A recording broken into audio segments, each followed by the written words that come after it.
Halo warga dunia. Kali ini kita akan membahas hal yang menjadi perhatian jutaan manusia di seluruh dunia. Apa itu? Skincare atau perawatan wajah. Ini jadi hal menarik karena siapa sih yang nggak mau tampil lebih menarik daripada orang lain? Ternyata sejarah skincare bisa kita tarik sampai ribuan tahun yang lalu. Jadi pengen tahu kan skincare apa yang dipakai Cleopatra? Atau perawatan wajah apa yang ngetren di zaman Yunani kuno atau Cina kuno? Simak video ini sampai selesai. Yuk kita mulai. Begitu terobsesinya kita terhadap penampilan, bahkan membuat putaran ekonomi dalam bisnis perawatan wajah mencapai 140,9 miliar dolar pada tahun 2020. Ternyata obsesi ini bukan baru timbul di zaman modern.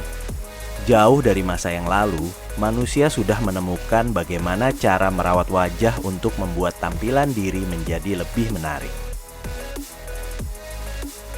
Tahukah kamu kalau bukti arkeologi pertama kosmetik berasal dari Mesir kuno sekitar 6.000 tahun yang lalu? Tapi kosmetik tidak hanya untuk estetika. Perawatan wajah ini juga melindungi orang Mesir kuno dari kondisi sekitar mereka, seperti matahari dan serangga. Merias wajah juga digunakan untuk menghormati dewa dan dewi. Dalam perawatan kulit, orang Mesir kuno menggunakan minyak jarak, wijen, dan kelor untuk merawat kerutan dan mempertahankan keremajaan mereka. Orang Mesir kuno juga membuat pasta sabun dari tanah liat dan minyak zaitun untuk membersihkan kulit mereka. Terlebih lagi, wanita Mesir memasukkan masker madu dan susu ke dalam perawatan kecantikan mereka untuk melembabkan kulit wajah mereka.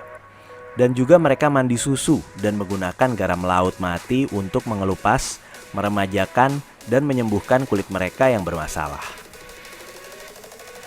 Cleopatra, salah satu ratu paling terkenal dari Mesir kuno, diketahui melakukan mandi susu untuk menjaga kehalusan kulit tubuh dan menggunakan susu dan madu sebagai pelembab wajah. Bagaimana dengan Yunani kuno? Seperti juga orang-orang Mesir kuno, penduduk Yunani kuno menggunakan bahan-bahan alami untuk perawatan wajah mereka. Minyak-minyak tumbuhan, parfum, bedak kosmetik, eyeshadow, cat, salep kecantikan, dan pewarna rambut digunakan secara umum oleh orang Yunani kuno. Membuat produk perawatan kulit mereka sendiri menggunakan bahan-bahan lokal dan alami. Salah satu perawatan kulit yang paling banyak digunakan adalah mencampur buah beri segar dengan susu, lalu mengoleskannya ke area wajah. Orang Yunani kuno juga menggunakan buah zaitun dan minyak zaitun sebagai scrub dan pelembab. Madu bersama susu dan yogurt digunakan sebagai perawatan anti penuaan. Orang Yunani kuno juga orang Mesir menggunakan garam laut sebagai scrub untuk mengangkat kulit mati dan meremajakan dan memperkaya wajah dan tubuh mereka dengan mineral alami. Garam laut dan gula dicampur dengan minyak zaitun sebagai eksfoliasi atau scrub yang populer saat itu.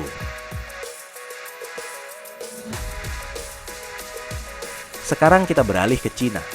Sebagai negeri yang kaya dan berdagang dengan berbagai peradaban lain di dunia, Cina kuno juga memiliki tradisi perawatan wajah atau skincare yang berumur ribuan tahun.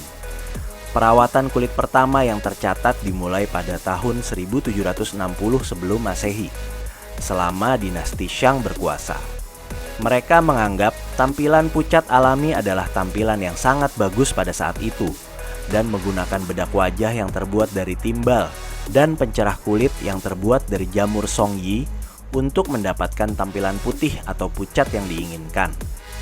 Air cucian beras, bubuk kedelai, berbagai bunga dan jamur awalnya digunakan menjadi bahan baku dalam pembuatan perawatan wajah. Namun seiring berjalannya waktu, penggunaan bahan kimia seperti timbal dan merkuri yang dianggap efektif memutihkan wajah juga semakin marak, terutama pada masa dinasti Wei dan Jin sekitar tahun 220 Masehi.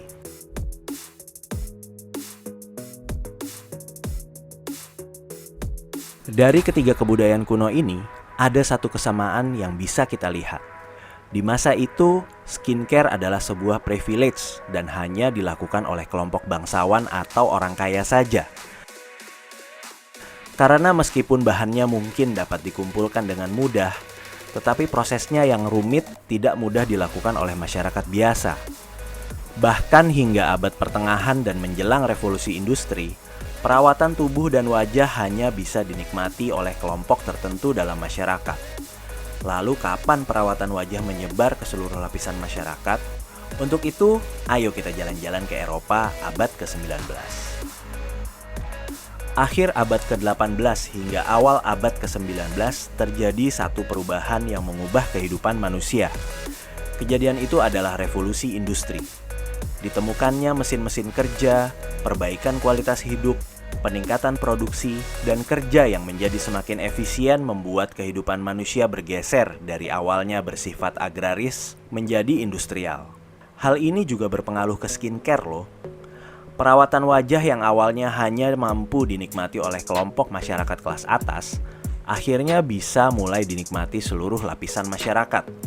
Mesin-mesin membuat manusia, terutama kalangan di luar kelompok kelas atas, yang tadinya disibukkan kerja seharian, dengan perkembangan teknologi jadi memiliki lebih banyak waktu untuk memikirkan perawatan tubuh dan wajah.